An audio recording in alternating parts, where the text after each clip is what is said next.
میرے والدین میرے پیچھے پڑ گئے ہیں اور کہتے ہیں کہ تمہاری شادی تک تو یہ بات ہرگز نہیں ہونی چاہیے، شادی کے بعد جو چاہے کر لو، اور میری داڑھی کیا ہے مجھے کٹوا دو، یا نہیں تو کم از کم ایک مٹھی، جو ایک مشت رکھنے کا بہت بڑا معاملہ کیا ہے مشہور ہے، اس معاملے پر تو کم از کم عمل کر لو۔ تو کیا یہ ہم کر سکتے ہیں؟ تو دیکھیے، داڑھی کے سلسلے میں سب سے پہلی بات جو ہے وہ اللہ کے رسول صلی اللہ علیہ وسلم کی طرف سے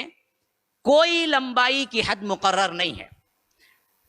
اب والدین اگر کہتے ہیں تو یہ ایک بات اصولی طور پر یاد رکھ لیجئے، لا طاعت لمخلوق فی معصیت الخالق، اللہ کی نافرمانی میں کسی بھی مخلوق کی اطاعت جائز نہیں ہے۔ ماں باپ کی اطاعت بھی اللہ کی اطاعت، اللہ کے رسول کی اطاعت میں ہونی چاہیے، نافرمانی میں تو نہیں ہو سکتی۔ اور یہ جو بعض لوگ مشہور کر دیے ہیں کہ ایک مٹھی سے زیادہ کاٹنا جائز ہے کیونکہ حضرت فلاں کرا کرتے تھے، حضرت ابن عمر کے بارے میں مشہور کر دیا، حالانکہ یہ بات بالکل بھی صحیح احادیث سے ثابت نہیں ہے۔ جیسا کہ ہمیں معلوم ہوتا ہے کہ اللہ کے رسول صلی اللہ علیہ وسلم نے داڑھی کے سلسلے میں کوئی حد مقرر نہیں کی۔ اللہ کے رسول صلی اللہ علیہ وسلم سے اس معاملے میں جو حدیث بھی آتی ہے وہ حدیث ضعیف ہے کہ اللہ کے رسول داڑھی کو تراشتے تھے، کم کرتے تھے یا کنارے سے، یہ تمام حدیث جو بھی ہیں وہ ضعیف ہیں۔ یا ابن عمر کا جو اثر آیا ہے کہ وہ ایک مٹھی سے کم جو زیادہ ہوتی وہ کاٹتے تھے، وہ بھی دراصل صحیح سند سے ثابت نہیں ہے، بلکہ الٹا کیا ہے، امام مسلم رحمہ اللہ اپنی کتاب میں جابر ابن عبداللہ سے روایت کرتے ہیں کہ اللہ کے رسول صلی اللہ علیہ وسلم کی داڑھی کے بال بہت زیادہ تھے، صحیح مسلم کی حدیث ہے 2344۔ اور اسی طرح نسائی کے اندر یہ حدیث ہے حضرت برا کی کہ نبی صلی اللہ علیہ وسلم بہت زیادہ گھنی کا مطلب آپ اچھی طرح سمجھتے ہیں نا، بھرپور گھنی داڑھی رکھنے والے تھے۔ اسی طرح کیا ایک اور روایت میں عظیم اللحیہ کے الفاظ آئے ہیں جو نسائی کے حدیث نمبر 5232 کے اندر ہیں کہ اللہ کے رسول صلی اللہ علیہ وسلم عظیم داڑھی رکھے تھے۔ اور بعض اہل علم نے ابن عمر رضی اللہ عنہ کے فعل کے بنا پر ایک مٹھی سے زیادہ جو اجازت دی ہے، کہتے ہیں کہ اکثر علماء اسے مکروہی سمجھتے ہیں۔ وہ اجازت جو معاملہ ہے وہ معاملہ صحیح نہیں ہے، کیونکہ اللہ کے رسول صلی اللہ علیہ وسلم سے ایسا ثابت نہیں ہے۔ اللہ کے رسول صلی اللہ علیہ وسلم سے جو ثابت ہے وہ نہ کاٹا جائے، بلکہ اعفاء کا لفظ آیا ہے، چھوڑ دیا جائے، اور یہی اعفاء کا لفظ ہے جس کے بارے میں اللہ کے رسول صلی اللہ علیہ وسلم سے پیاری دعا ہے کہ اللہم انک عفو تحب العفو فاعف عنا، کہ اے اللہ تو سراپا معاف کرنے والا ہے اور میرے گناہوں کو معاف کر دے۔ تو یہاں پر یہ مطلب یہ ہوتا ہے کہ اے اللہ میرے تھوڑے گناہوں کو معاف کر، یا آ کر 75 معاف کر 25 رکھ۔ اعفاء، اسی سے اعفاء آیا ہے کہ چھوڑ دو، جیسے بھی ہے جو بھی ہے اس کو چھوڑ دو، تو ویسے ہی چھوڑ دینا چاہیے، اور اس پر آپ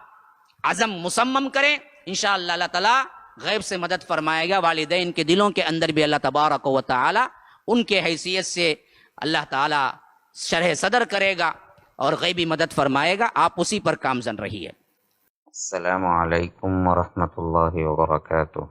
احباب کرام، میں جاوید عثمان ربانی۔ اس ریکارڈنگ کا مقصد یہ ہے کہ رمضان المبارک کا مہینہ چل رہا ہے،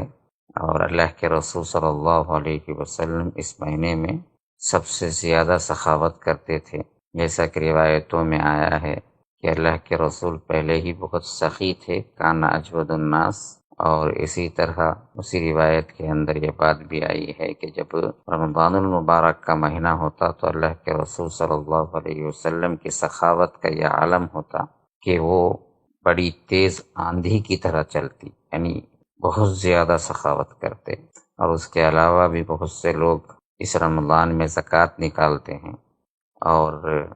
دوسرے فی سبیل اللہ کاموں میں آگے بڑھ کر حصہ لیتے ہیں۔ تو آپ لوگوں کو اطلاعاً اور ایک درخواست کے طور پر یہ بات میں آپ کے سامنے رکھ رہا ہوں کہ مسجد السلام جو ہماری زیر نگرانی تعمیر ہو رہی ہے، اللہ تبارک و تعالیٰ کے فضل و کرم سے تکمیل کے مراحل سے گزر رہی ہے، اور جو قرضہ باقی تھا گزشتہ سال میں نے اعلان کیا تھا 70 لاکھ کا قرضہ، اللہ تبارک و تعالی نے آپ جیسے لوگوں کے ہاتھوں بہت زیادہ تعاون فرمایا اور آپ کے دلوں میں اس کے لیے خصوصی طور پر اللہ کی راہ میں دینے کی توفیق ڈالی، جس کی وجہ سے ہم تقریباً 60 لاکھ روپئے ہم نے پے کر دیا، ادا کر دیا ہے، اور اب بقیہ تکمیل انٹیریئر ڈیکوریشن اور اے سی اور اسی طرح لفٹ اور ٹائلز اور سینیٹریز وغیرہ کے لیے 70 لاکھ کی ضرورت ہے، پلس 10 لاکھ خرچہ، 80 لاکھ کی ضرورت ہے پورے۔ تو جو لوگ میرے بیانات کو لگاتار سنتے ہیں اور ہمارے مرکز کو جانتے ہیں، مرکز السلام کو اور مسجد کے بارے میں آپ لوگوں کو معلوم ہے، اور مرکز کے ایکٹیویٹیز کے سلسلے میں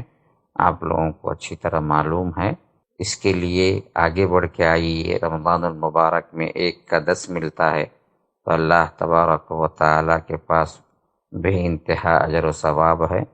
اللہ یضاعف لمن یشاء، اللہ فرماتا ہے کہ اللہ دینے والوں کو جتنا چاہے اتنا زیادہ بڑھا کر واپس دیتا ہے۔ تو آپ اس مرکز کو زکوٰۃ بھی دے سکتے ہیں، مرکز کے ایکٹیویٹیز اور مرکز کے اخراجات بھی 70-80 ہزار کے قریب پر منتھ ہوتے ہیں، تو اپنی زکوٰۃ بھی دیجیے۔ اور اسی طرح افطار کا 1 دن کا خرچ مرکز میں تقریباً 4000 روپئے خرچ ہوتے ہیں، تو 4000 روپئے کے حساب سے کوئی 5 دن کی ذمہ داری، کوئی 10 دن کی ذمہ داری لے سکتا ہے، تاکہ کسی روزے دار کا روزہ کھلوانا اور ان کو کھانا دینا اور ان کے روزے کے کھانے پینے میں مدد کرنا۔